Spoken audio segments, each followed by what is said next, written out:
Uhali gani mwanafamilia, I hope uko poa kabisa. Karibu tena kwa mara nyingine kwenye hii channel yetu upendo. Basi niweze kukujuza yaliyo mengi ambayo yanaendelea huko kwenye mitandao ya kijamii. Lakini kusitu kama ni mara yako ya kwanza kupita kwenye hii channel yetu upendo, basi chini ya video hii upande kulia hapo kuna neno limeandikwa subscribe. Bonyeza hapo kisha alama ya kengele. Kwa kufanya hivyo tu utakuwa umeweza kujihakikishia kuwa mwanafamilia hai kabisa hii channel yetu upendo, ambapo basi taarifa zote na update zote ambazo nitakuwa nikikuweka hapa kila wakati hautaweza kupitwa nazo hata kidogo. Lakini pia usisahau kushare, kulike na kucomment, kuacha maoni yako kwa kile ambacho nitakuwa nimeweza kukujuza. Ni jambo ambalo ni la msingi sana bwana. Nadhani wengi tunafahamu kama Wema Sepetu amekuwa akisumbuka sana tatizo la kutokushika ujauzito kwa miaka mingi sana, na amekuwa ni mtu ambaye anajutia kwa kitendo ambacho aliweza kufanya miaka ya nyuma kidogo kwenye maisha yake. Tunafahamu Wema Sepetu bwana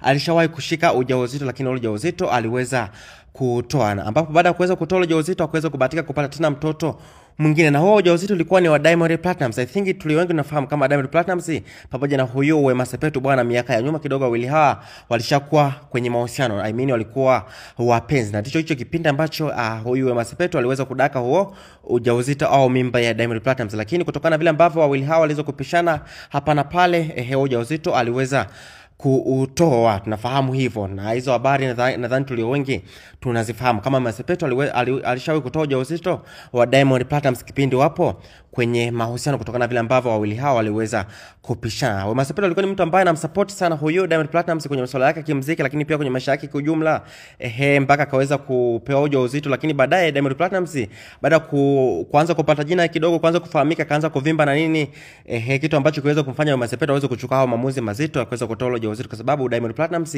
alianza kubadilika, akaona ni mwanamume ambaye ndio vile anaanza kuringa, anafanya maisha yake, akasema huyu mwanamume atanisumbua tu na huyu ujauzito na huyu mtoto, basi naweza akakosa baba, vitu kama hivyo. Kwa hiyo akaweza kufanya hao maamuzi ambayo yalikuwa mazuri sana, ambayo hadi hivi sasa anajutia kuweza kutoa huo ujauzito. Ameweza kusumbuka kwa miaka mingi sana, ameweza kwenda kwa madaktari kadha akasema kwamba swala lako bwana haliwezi kupata ufumbuzi, maana yake hawezi kupata tena ujauzito kwa mara nyingine. Amekuwa ni mtu ambaye anajutia sana kutokana na vile ambavyo hawezi kupata tena ujauzito mwingine. Lakini pia hata madaktari waliweza kumwambia kwamba huwezi kushika tena ujauzito, wewe utaishi tu hivyo hivyo maisha yako yote, kitu ambacho kimekuwa kimtafuna sana kutokana na ile dhambi ambayo aliweza kukifanya miaka ya nyuma kidogo. Laiti yule mtoto asingeweza kumtoa, basi hivi sasa angekuwa mama wa mtoto. Lakini pia hiyo changamoto imekuwa kimsumbata kwenye mahusiano yake ya kimahusiano ya kawaida ya kimapenzi na wanaume wengine. Wamekuwa ni watu ambao wana hit and run, wanamtumia tu then wanamwacha hapo kwa sababu wanaona kabisa huyu mtu hana impact yoyote, hata tukiweza kumuoa basi hatuwezi kupata mtoto naye. Maisha ndio vile, vitu kama hivyo, ugomvi wa hapa na pale. Nafahamu changamoto kama hii basi huwa inaleta fedheha kwenye familia, dharau na vitu kama hivyo. Ndio maana Wema Sepetu amekuwa akipitia changamoto ya aina hiyo. Wanaume wengi wanamtumia tu then wanamwacha, sio kama ana sura nzuri, ana shape nzuri, lakini walio wengi wanashindwa kutulia naye kwa sababu hana ya hiyo changamoto ya kufanyaje kuweza kushika huo ujauzito, japokuwa hivi sasa na mpenzi wake na wanaenjoy tu. Sasa bwana, wanasemaka siku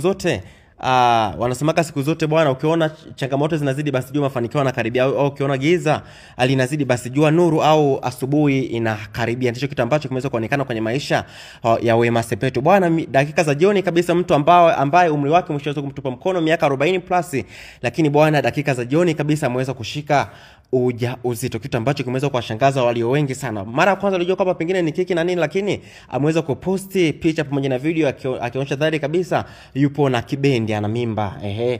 Mungu ameweza kumjibu maombi yake bwana. Ni maombi ambayo alikuwa anayaomba kwa miaka mingi sana. Alikuwa ni mtu ambaye amesha give up, amekata tamaa kwamba mimi nitaishi hivi, lakini bwana Mungu huwa hamtupi mja wake, hata kama umemkosea kwa kiasi gani, basi ukiweza kumlilia na kumuomba radhi, basi anaweza kukujibu kile ambacho unakuwa unamlilia bwana.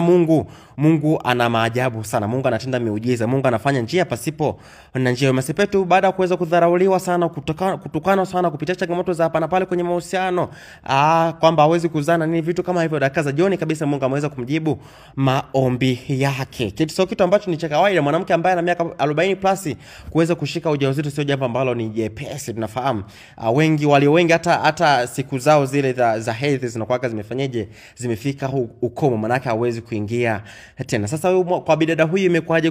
Bwana Mungu anatenda miujiza dakika za jioni kabisa. Bwana ameweza kumpatia huo ujauzito, kitu ambacho kimeweza kufurahisha walio wengi, lakini pia hata familia nzima yake kwake Wema Sepetu na ya mume wake huyo mpenzi wake, basi imeweza kufurahi kwa kiasi kikubwa kutokana na vile ambavyo Mwenyezi Mungu ameweza kujibu maombi yao ya muda mrefu. Na huyo mpenzi wake huyo Whozu alishawahi kusema kwamba na imani ipo siku mimi na huyu mke wangu, huyu mpenzi wangu, basi ataweza kutupatia Mwenyezi Mungu mtoto wa pamoja. Basi maombi yao yameweza kufanyaje, yameweza kujibiwa, na hivi sasa Bwana Wema Sepetu ameweza kushika huo ujauzito. Hivi sasa ni mama kijacho Bwana, inshallah siku za hivi karibuni naye atajifungua huyo mtoto na ataweza kuitwa mama wa mtoto. Mungu akaweza kufanyaje kubless. Bwana, mambo ndivyo yalivyo. Ukiona giza linazidi, basi nuru inakaribia. Ukiona matatizo yanazidi, basi jua mafanikio yanakaribia. Wema Sepetu baada ya kumsoto wa muda mrefu sana, stress za muda mrefu, alikuwa amesha give up kabisa, lakini dakika za jioni kabisa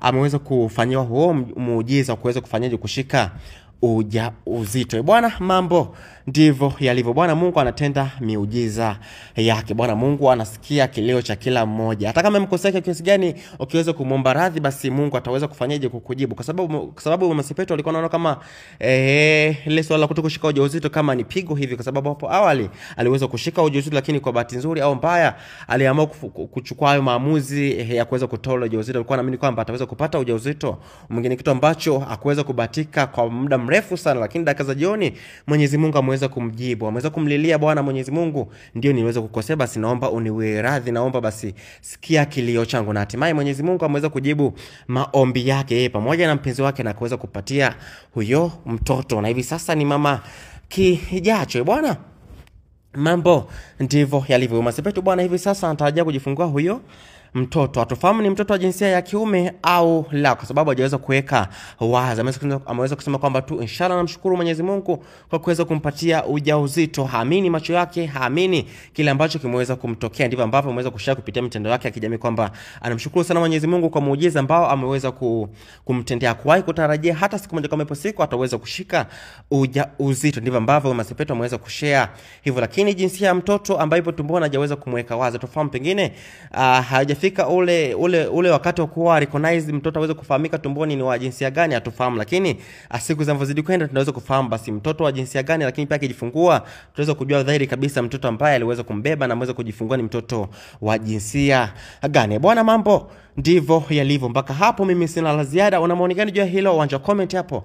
Make sure drop comment yako ili basi tuweze kwenda kwa uzuri kabisa. Lakini nikukumbushe tu kwa mara nyingine, kama ni mara yako ya kwanza kupita kwenye hii channel yetu Upendo, basi na subscribe chini ya video hii upande kulia hapo kuna neno limeandikwa subscribe, bonyeza hapo kisha alama kengele. Kwa kufanya hivyo tu utakuwa umekuwa mwana familia hai kabisa hii channel yetu Upendo, ambapo basi taarifa zote na update zote ambazo nitakuwa nikikuweka hapa kila wakati hautaweza kupitwa nazo hata kidogo. Lakini pia usisahau kushare, kulike na kucomment kwa maoni yako kwa hicho ambacho nimeweza kukujuza, ni jambo ambalo ni la msingi sana. Bwana, mambo ndivyo yalivyo.